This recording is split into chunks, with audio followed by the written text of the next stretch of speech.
यरूशलेम में विजय प्रवेश। अध्याय 21। जब वे परमेश्वर के निकट पहुंचे और वे जैतून पहाड़ पर बैतफगे के पास आए तो यीशु ने दो चेलों को कहकर भेजा, सामने के गांव में जाओ, वहां पहुंचते ही एक गदही बंधी हुई और उसके साथ बच्चा तुम्हें मिलेगा, उन्हें खोलकर मेरे पास ले आओ। यदि तुमसे कोई कुछ कहे तो कहना कि प्रभु को इनका प्रयोजन है, तब वह तुरंत उन्हें भेज देगा।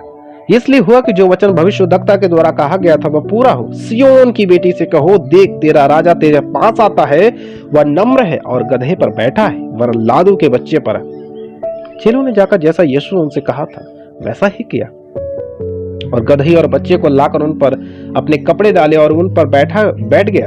तब बहुत से लोगों ने अपने कपड़े मार्ग में बिछाए और अन्य लोगों ने पेड़ों से डालियां काटकर मार्ग में बिछाई। जो भीड़ आगे आगे जाती और पीछे पीछे चली आती थी, पुकार पुकार कर कहती थी, दाऊद की संतान को होशाना, धन्य है वह जो प्रभु के नाम से आता है और आकाश में होशाना। जब उसने यरूशलेम प्रवेश किया तो सारे नगर में हलचल मच गई और लोग कहने लगे, यह कौन है? लोगों ने कहा, यह गलील के नासरत का भविष्यद्वक्ता यीशु है। मंदिर से व्यापारियों का निकाला जाना। यीशु ने परमेश्वर के मंदिर में जाकर उन सबको जो मंदिर में लेन देन कर रहे थे निकाल दिया और सर्राफों के पीड़े और कबूतर बेचने वाले की चौकियां उलट दी और उनसे कहा, लिखा है मेरा घर प्रार्थना का घर कहलाएगा, परंतु तुम उसे डाकुओं की खो बनाते हो। तब अंधे और लंगड़े मंदिर में उसके पास आए और उसने उन्हें चंगा किया। परंतु जब प्रधान याजक और शास्त्रियों ने इन अद्भुत कामों को जो उसने किए और लड़कों को मंदिर में दाऊद के संतान को होशाना पुकारते हुए देखा तो वे क्रोधित हुए और उसे कहने लगे, क्या तू सुनता है? ये क्या कहते हैं? यीशु ने उनसे कहा, हाँ, क्या तुम यह कभी नहीं पढ़ा? बालकों और दूध पीते बच्चों के मुंह से तू अपार स्तुति कराई। तब वो उन्हें छोड़कर नगर के बाहर बैतनिय्याह को गया और वहां रात बिताई। फल रहित अंजीर का पेड़। भोर को जब वह नगर को लौट रहा था तो उसे भूख लगी। सड़क के किनारे अंजीर का एक पेड़ देखकर वो उसके पास गया और पत्तों को छोड़ उसमें और कुछ न पाकर उससे कहा, अब से तुझ में फिर कभी फल न लगे। और अंजीर का पेड़ तुरंत सूख गया। यह देखकर चेलों को अचंभा हुआ और उन्होंने कहा, यह अंजीर का पेड़ तुरंत कैसे सूख गया? यीशु ने उनको उत्तर दिया, मैं तुमसे सच कहता हूं, यदि तुम विश्वास रखो और संदेह न करो तो न केवल यह करोगे जो इस अंजीर के पेड़ से किया गया, परंतु यदि इस पहाड़ से भी कहोगे उखड़ जा और समुद्र में जा पड़ तो यह हो जाएगा। और जो कुछ तुम प्रार्थना में विश्वास से मांगोगे वह सब कुछ तुमको मिलेगा। यीशु के अधिकार पर प्रश्न।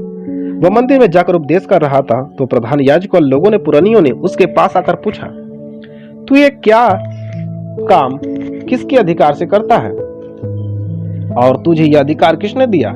यीशु ने उनको उत्तर दिया, मैं भी तुमसे एक बात पूछता हूँ, यदि वह मुझे बताओगे तो मैं भी तुम्हें बताऊंगा कि ये काम किस अधिकार से करता हूँ। यूहन्ना का बपतिस्मा कहाँ से था, स्वर्ग की ओर से या मनुष्य की ओर से? तब वे आपस में विवाद करने लगे। यदि हम कहें स्वर्ग की ओर से तो वह हमसे कहेगा, फिर तुमने उसको विश्वास क्यों नहीं किया? और यदि कहें मनुष्य की ओर से तो हमें भीड़ का डर, क्योंकि वे सब यूहन्ना को भविष्यद्वक्ता मानते हैं। तब उन्होंने यीशु को उत्तर दिया, हम नहीं जानते। उसने भी उनसे कहा, तो मैं भी तुम्हें नहीं बताता कि ये काम किस अधिकार से करता हूँ। दो पुत्रों का दृष्टांत। तुम क्या सोचते हो? किसी मनुष्य के दो पुत्र थे। उसने पहले के पास जाकर कहा, हे पुत्र, आज रात की बारी में काम कर। उसने उत्तर दिया, मैं नहीं जाऊंगा, परंतु बाद में पछता कर गया। फिर पिता ने दूसरे के पास जाकर ऐसा ही कहा। उसने उत्तर दिया, जी हाँ, जाता हूँ, परंतु नहीं किया। इन दोनों में से किसने पिता की इच्छा पूरी की? उन्होंने कहा, पहले ने।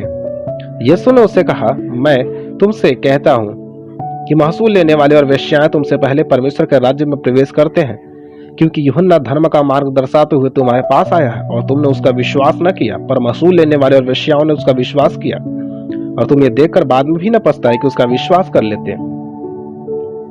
दुष्ट किसानों का दृष्टांत। एक और दृष्टांत सुनो।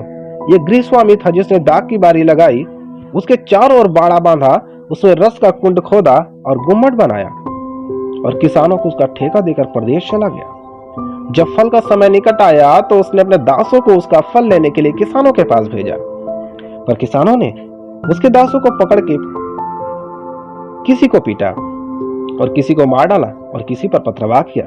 फिर उसने पहले से अधिक और दासों को भेजा और उन्होंने उनसे भी वैसा ही किया। अंत में उसने अपने पुत्र को उनके पास यह सोचकर भेजा कि वे मेरे पुत्र का आदर करेंगे, परंतु किसानों ने पुत्र को देखकर आपस में कहा, यह तो वारिस है, आओ इसे मार डाले और इसकी मीरास ले ले। अतः उन्होंने उसे पकड़ा और दाग की बारी से बाहर निकालकर मार डाला। इसलिए जब दाग की बारी का स्वामी आएगा तो उन किसानों के साथ क्या करेगा? उन्होंने उससे कहा, वह उन बुरे लोगों को बुरी रीति से नष्ट करेगा और दाग की बारी का ठेका दूसरे किसानों को देगा जो समय पर उसे फल दिया करेंगे। यीशु ने उनसे कहा, क्या तुमने कभी पवित्र शास्त्र में यह नहीं पढ़ा, जिस पत्थर को राजमिस्त्रियों ने निकम्मा ठहराया था वही कोने की सीढ़ी का पत्थर हो गया। यह प्रभु की ओर से हुआ और हमारी दृष्टि में अद्भुत है। इसलिए मैं तुमसे कहता हूं कि परमेश्वर का राज्य तुम में से ले लिया जाएगा और ऐसी जाति को जो उसका फल लाए दिया जाएगा। जो इस पत्थर पर गिरेगा वह चकनाचूर हो जाएगा और जिस पर वह गिरेगा उसको पीस डालेगा।